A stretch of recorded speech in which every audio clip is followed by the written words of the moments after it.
Hello दोस्तों, कैसे हैं आप लोग? टाइम पास नहीं के यूट्यूब चैनल में आप लोगों का स्वागत है।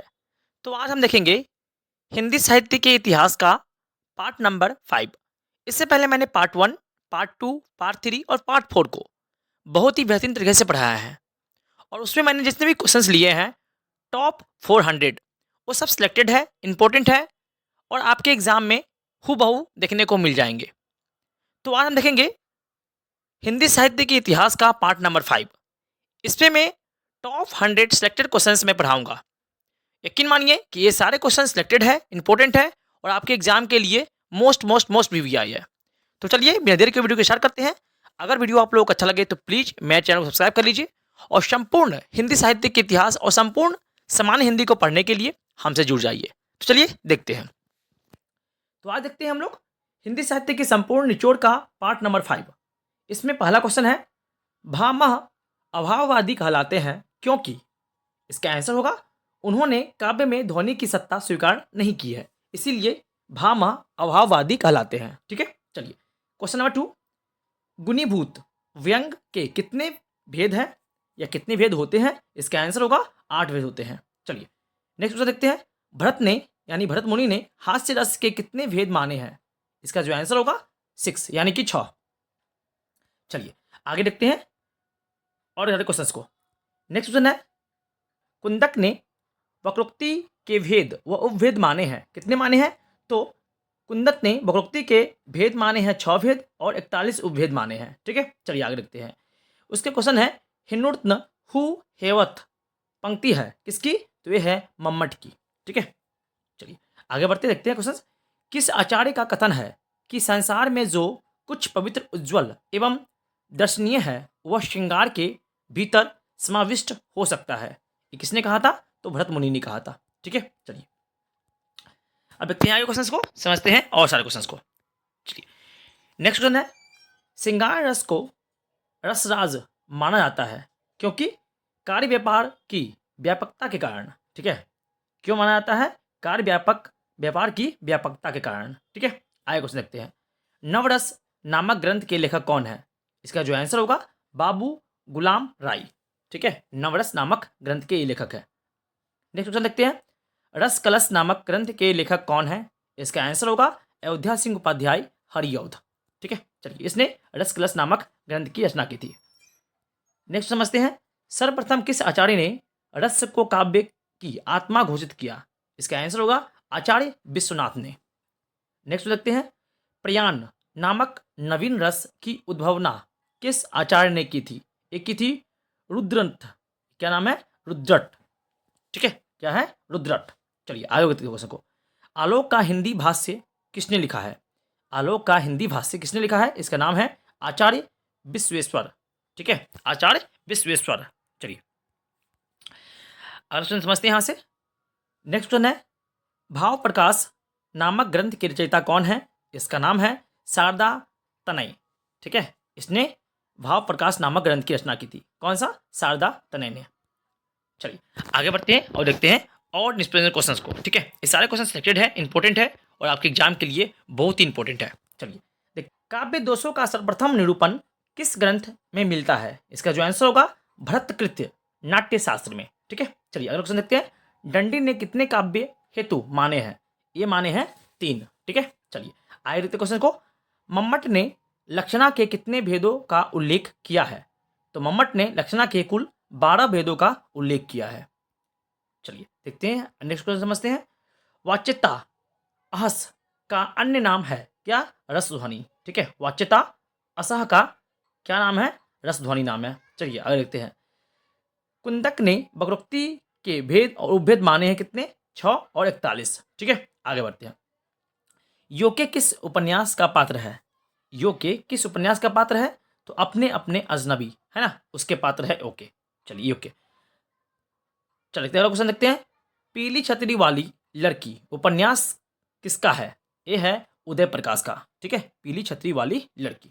चलिए समझते हैं आगे। ये सारे क्वेश्चन इंपॉर्टेंट हैं, इसलिए स्किप नहीं कीजिएगा और शुरू से जरूर देखिएगा। चलिए आगे देखते हैं, छत पर अपर्णा उपन्यास किस कवि के जीवन पर आधारित है? छत पर अपर्णा उपन्यास किस कवि के जीवन पर आधारित है? यह है अज्ञेय। चलिए नेक्स्ट देखते हैं अगला, सुमन किस उपन्यास का पात्र है? ए है सेवा सदन का। ठीक है, आगे, रूठी रानी कैसा उपन्यास है? तो ए है ऐतिहासिक। ठीक है, रूठी रानी एक ऐतिहासिक उपन्यास है। आगे देखते हैं, गोद उपन्यास के लेखक कौन है? तो गोद उपन्यास के लेखक है सिया राम शरण गुप्त। सिया राम शरण गुप्त। अगला क्वेश्चन, कितने पाकिस्तान उपन्यास के लेखक कितने क्या कौन है? ए है कमलेश्वर। ठीक है, कितने पाकिस्तान उपन्यास के लेखक है। आगे, कठ गुलाब उपन्यास के लेखक कौन है? इसका नाम है मृदुला गर्ग। ठीक है, क्या नाम है? मृदुला गर्ग। चलिए अगले देखते क्वेश्चन को, मृगनयनी उपन्यास के रचयिता कौन है? ए है वृंदावन लाल वर्मा। ठीक है, मृगनयनी उपन्यास के रचयिता ये है। चलिए अब देखते हैं नेक्स्ट क्वेश्चन को, पढ़ते हैं यहाँ से। चलिए नेक्स्ट क्वेश्चन यहाँ से देखिए, जहाज का पक्षी उपन्यास के लेखक कौन है? जिसका नाम है ईला चंद्र जोशी। क्या नाम है? ईला चंद्र जोशी। नेक्स्ट क्वेश्चन देखते हैं, किस युग को आधुनिक हिंदी कविता का सिंहद्वार कहा जाता है? किस युग को आधुनिक हिंदी कविता का सिंहद्वार कहा जाता है? तो ये कहा जाता है भारतेंदु युग को। ठीक है, याद रखिएगा। आगे क्वेश्चन देखते हैं, द्विवेदी युग के प्रवर्तक कौन थे? इसका आंसर होगा महावीर प्रसाद द्विवेदी। ये द्विवेदी युग के प्रवर्तक थे। चलिए आगे देखते हैं, क्वेश्चन को समझते हैं। हिंदी का पहला सामाजिक उपन्यास कौन सा माना जाता है? ये है भाग्यवती। ठीक है, ये हिंदी का पहला सामाजिक उपन्यास है। चलते आगे बढ़ते हैं, सन 1950 में पहले हिंदी कविता किस कविता के रूप में जानी जाती थी? समझिए, सन 1950 ईस्वी में से पहले हिंदी कविता किस कविता के रूप में जानी जाती थी? तो प्रयोगवादी। आगे बढ़ते हैं, ब्रजभाषा का सर्वोत्तम कवि कौन है? ये है सूरदास। ठीक है, जो है ब्रजभाषा के, ठीक है, सर्वोत्तम कवि है। चलिए नेक्स्ट वन देखते हैं यहाँ से। ये सारे क्वेश्चन इंपॉर्टेंट है, इसके लिए स्किप नहीं कीजिएगा और शुरू से जरूर देखिएगा। आगे, आदिकाल के बाद हिंदी में किस काल का उदय हुआ? आदिकाल के बाद हिंदी में किस साहित्य का उदय हुआ? तो भक्ति साहित्य का, याद रखिएगा। ठीक है, चलिए आगे, निर्गुण भक्ति काव्य के प्रमुख कवि कौन है? तो ये है कबीरदास। ठीक है, निर्गुण भक्ति काव्य के प्रमुख कवि है। अगला क्वेश्चन देखते हैं, किस काल को स्वर्णकाल कहा जाता है? तो भक्ति काल को ही, है ना, स्वर्णकाल कहा जाता है।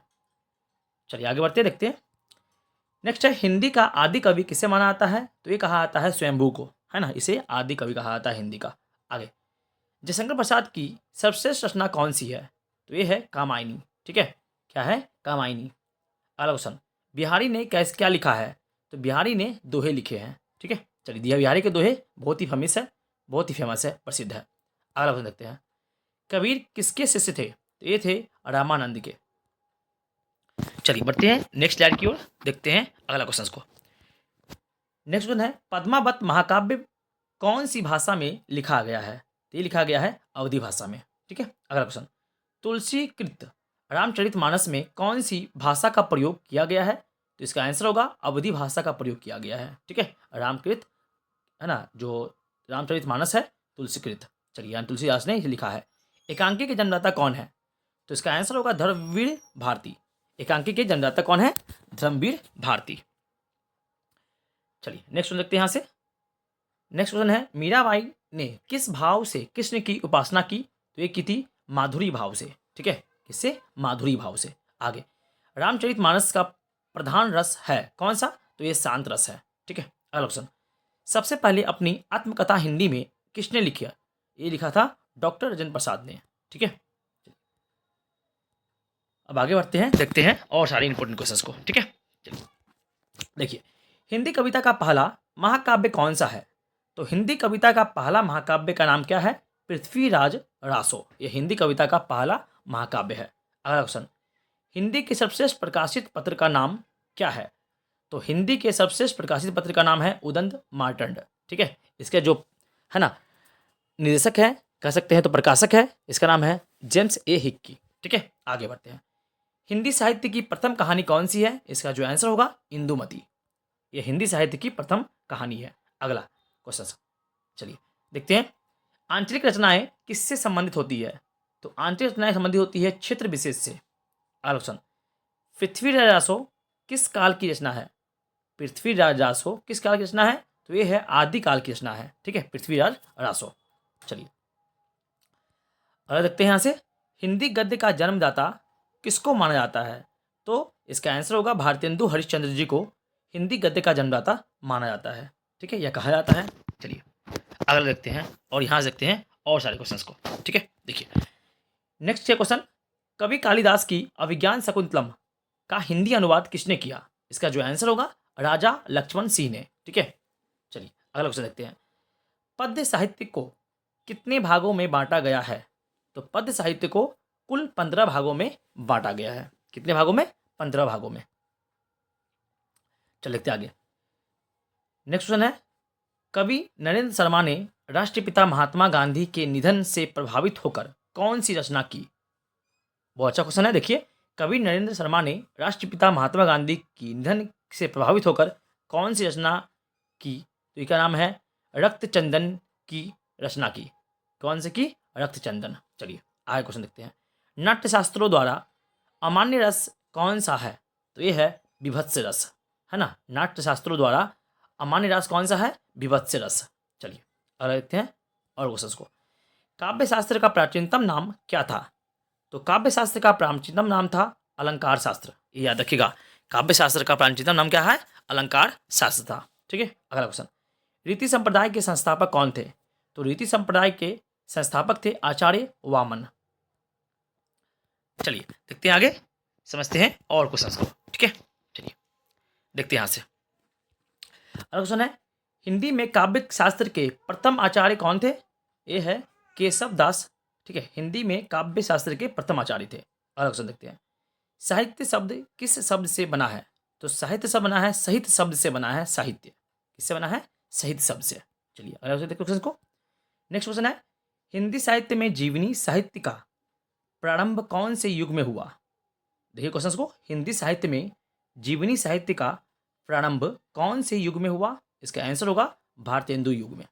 अगला देखते हैं, हिंदी भाषा और साहित्य के लेखक है। हिंदी भाषा और साहित्य के लेखक कौन है? तो श्याम सुंदर दास। ये हिंदी भाषा और साहित्य के लेखक है। ठीक है, चलिए अगला सुन देखते हैं। नेक्स्ट क्वेश्चन है, मनुष्य एक सामाजिक प्राणी है, यह किसने कहा? मनुष्य एक सामाजिक प्राणी है, यह किसने कहा था? ये कहा था अरस्तु ने। अगला सुन देखते हैं, भाषा शब्द की उत्पत्ति कहाँ से हुई?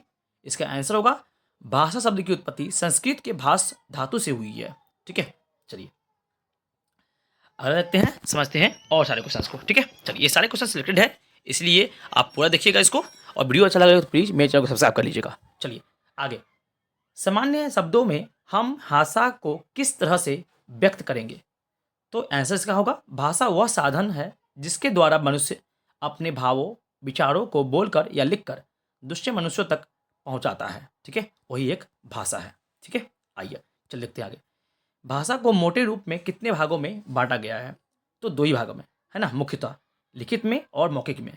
अगर सीधा पूछे आपको भाषा के कितने प्रकार हैं, तो 3, है ना, लिखित, मौखिक और सांकेतिक। लेकिन अगर मुख्यतः पूछे तो आप 2 ही लगाइएगा, लिखित और मौखिक। ठीक है, चलिए आगे देखते हैं, हिंदी भाषा का संबंध किस लिपि से है? तो इसका जो आंसर होगा देवनागरी लिपि से। ठीक है, देवनागरी लिपि, है ना, हिंदी भाषा लिखी जाती है। संस्कृत भी देवनागरी लिखी जाती है ना, मराठी भी, गुजराती भी, नेपाली भी। चलिए आगे देखते हैं, अगला क्वेश्चन देखते हैं यहाँ से, बोलने वाले की संख्या की दृष्टि से हिंदी का विश्व में कौन सा स्थान है? तो कौन सा स्थान है? पूरे विश्व में 3रा स्थान है। ठीक है, तो चलिए यहाँ पे हिंदी साहित्य के इतिहास का पार्ट नंबर 5 समाप्त होता है। नेक्स्ट पार्ट पढ़ने के लिए हमसे जुड़ जाइए और मेरे चैनल को सब्सक्राइब कर लीजिए। तब तक थैंक यू। जय हिंद, वंदे मातरम।